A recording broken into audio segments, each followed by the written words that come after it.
Imaginen por un momento que quieren escribir una carta, de las de antes, con bolígrafo en mano y papel. Lo más probable es que ya de partida se nos presenten dudas en la presentación, dónde colocar la fecha, cómo dirigirnos al destinatario, y ya una vez que empiecen a escribir, cómo se escribe esta palabra, está bien construida esta frase. Por regla general, para solucionar estas cuestiones acudimos a la RAE, a la Real Academia Española, o a la Fondeu, la Fundación del Español Urgente. Pero también hay quienes consultan los blogs, como el del periodista y corrector de textos tinerfeño Ramón Alemán. Buenas tardes, Ramón. Hola, buenas tardes. ¿Qué podemos encontrar en Lavadora de Textos?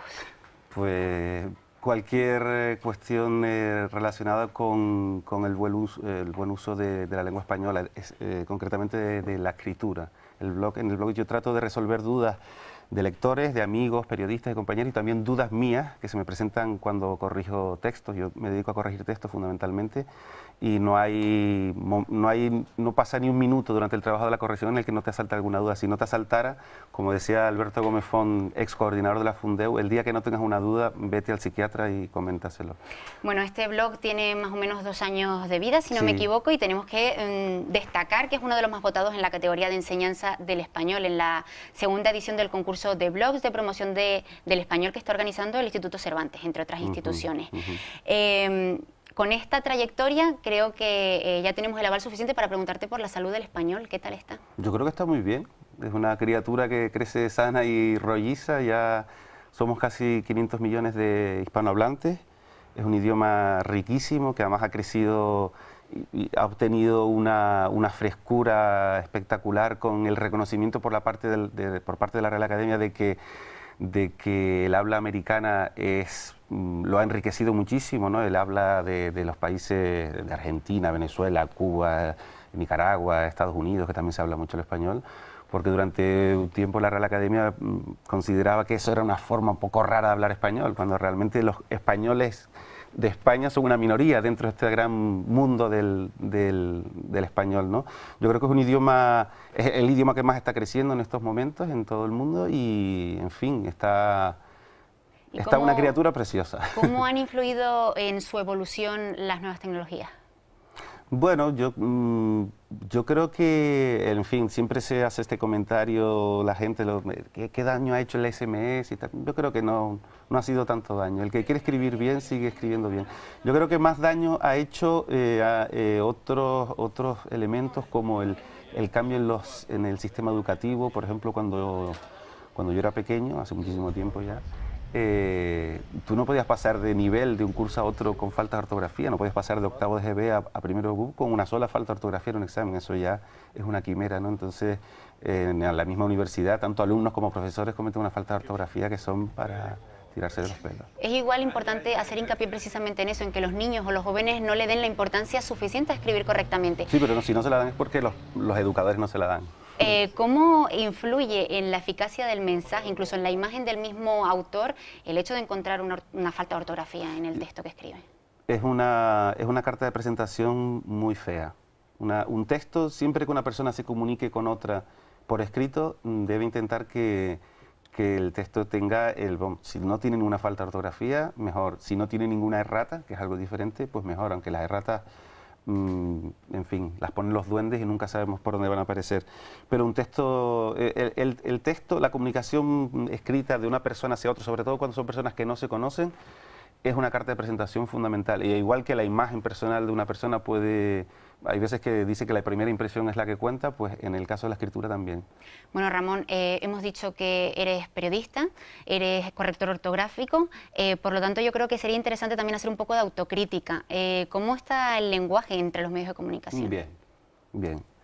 Sí, yo creo que en general bastante bien. O sea, ni los periodistas escribimos tan mal como nosotros decimos que escribimos, ni somos tampoco Hemingway, en fin, pero en términos generales los periodistas escribimos de una forma aceptable. Siempre ha habido buenos y siempre ha habido malos, y siempre los habrá.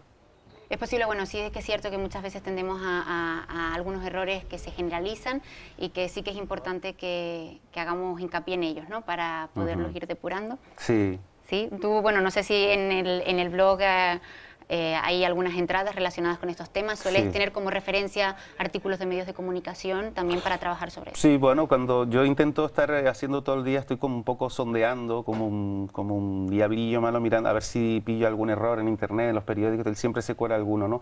Pero hay errores que son sencillamente erratas, digamos, que son, en fin, pues unas comillas que se abrieron y no se cerraron, que bueno, eso es un pecado menor. Y después hay otros usos como el uso del gerundio de posterioridad, que es algo muy feo, en fin, hay muchas muletillas que utilizamos todos prácticamente sin darnos cuenta, y después hay otras que aunque la Academia Española, que es una entidad que camina a paso de tortuga, no las recoge o no las quiere aceptar, pues dentro de 40 años las aceptará, porque al fin y al cabo quien hace la lengua somos nosotros, los hispanohablantes. Entonces a lo mejor la Academia te dice, esto es un galicismo, esto es un anglicismo, no lo acepto, no lo tolero y tal. Pero resulta que 200, 300, 400 millones de personas lo dicen, pues dentro de 50 años la Academia dirá, de acuerdo, acepto. Bueno, en este sentido la Real Academia Española sí que se ha mostrado bastante flexible, ha incorporado muchísimos términos, véase por ejemplo con el Twitter, ahora tiene previsto incorporar en la próxima edición de 2014, si no me equivoco, el verbo tuitear. Sí, creo que sí. Tuitear, sí, tuitero. Y, ¿Por qué tenemos esa tendencia a incorporar en nuestro vocabulario tantos términos ingleses? No, pero eso no es ninguna novedad. O sea, es algo normal de todos los... La lengua española, y igual que el inglés también tiene palabras que son españolas, ¿no? O sea, todos los idiomas, eso está bien que se alimenten unos a otros, y que lo que no está bien, creo yo, y creo que coincidir con esto, con otras personas del ámbito de la lengua, es en utilizar anglicismos o galicismos. Cuando digo galicismos me refiero del idioma francés, cuando nosotros tenemos una palabra para eso. O sea, no tenemos por qué decir parking cuando tenemos aparcamiento. ¿Y no ocurre eso en la mayoría de las veces? Bueno, en algunos casos sí, pero por ejemplo en el caso de tweet, ¿cómo lo dices, no? En cambio, por ejemplo, yo soy contrario a utilizar hashtag cuando tienes la palabra etiqueta, ¿no? Hay que ser bastante tolerante y tener sentido común, sobre todo cuando tiene sentido algo. O sea, no decir, la Real Academia ha dicho esto. Bueno, la Real Academia puede decir misa, con perdón. Hay veces que hay que hacerle caso a la Real Academia, pero otras veces hay que hacerle caso a otros grandísimos maestros, como un gran desconocido que es José Martínez de Sousa, el mayor ortógrafo que ha dado la lengua española, por lo menos en el último siglo. Una persona que está viva y activa, muy activa, que es un señor mayor, que es un señor que cada vez que abre la boca, pues la Real Academia se pone a temblar, porque dice cosas con muchísimo sentido común. Entonces, claro, cuando tú aplicas el sentido común a algo tan subjetivo como es la lengua, pues hay veces que los grandes, digamos, los guardianes oficiales de ese idioma, que son los académicos, dicen, vaya, pues este señor tiene razón, debería ser académico. Bueno, hay muchísimas veces que somos la propia sociedad la que motiva a la Real Academia a incorporar palabras nuevas, porque nos empeñamos en utilizarlas, pero también hay veces que nos resistimos a incorporar las recomendaciones, véase el no ponerle tilde a solo o a guión. Parece que no ha hecho no hemos hecho mucho caso a esa recomendación. Una es una recomendación y otro es una obligación. La eliminación de la tilde en el adverbio solo y en los pronombres este, ese y aquel, es una recomendación y además está muy justificada. No lo voy a explicar aquí porque sería una explicación muy larga. Le voy a pedir un poco de brevedad. Sí. En cambio, el caso de guión es una decisión bastante discutible. Bastante discutible, y tiene que ver con los acuerdos a los que se llegó con las academias hispanoamericanas. Bueno, pues nada, muchísimas gracias, Ramón Alemán. Esto está claro que es un tema que da mucho de sí. Esperemos poder volver a retomar en un próximo programa. Gracias, buenas tardes. Gracias.